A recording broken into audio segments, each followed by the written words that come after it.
So today we're going to take a look at how you can change volume in Premiere Pro a few different ways. So first of all, the one I like the most and the one I use the most is just simply we click on the clip that we want to change and we go over to our effects controls panel in the left hand side. And once we're in our effects controls panel, we scroll down to where it says audio and then level, and we can just change it in here by how many decibels we want to change it by.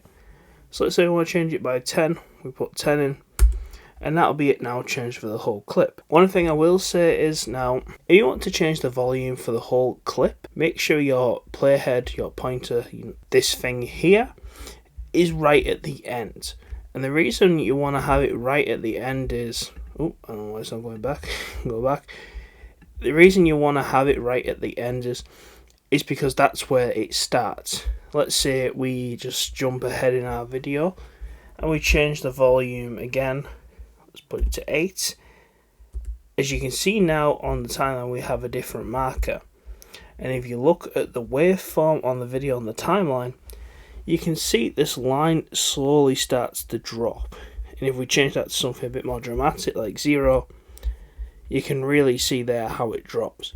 So that means from this point here that we're on currently to the last point we set, we're going to have a decline of 10 decibels, and it's not going to be 10 all the way. So if we click it in the middle, you'll see it's about 4.3 there, and we want to avoid that at all costs because it's not going to make a very balanced audio.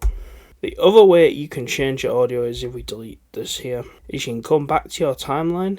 You can see on our waveform there's this little line here. We can pull that up and down and change the volume like that. I don't really advise this way, I prefer the way I've just showed how to do it. Another way we can do it is by right clicking on our clip. We can scroll down to audio gain. Once we're in audio gain, you can set the gain to a digit, so like 6. Then you can also adjust the gain. This is like if you want to adjust it. The adjust will add or subtract depending on the amount of gain you put on.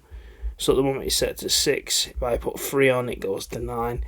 I don't really like this way. You can also do works in the minus, so we do -5. It comes down to 1. I don't really like that way of controlling it. I prefer the effects controls way, but I'll show you all 3. But that's how you change the volume in Premiere Pro. Thanks for watching guys. Please like, comment, subscribe, and I'll see you next time.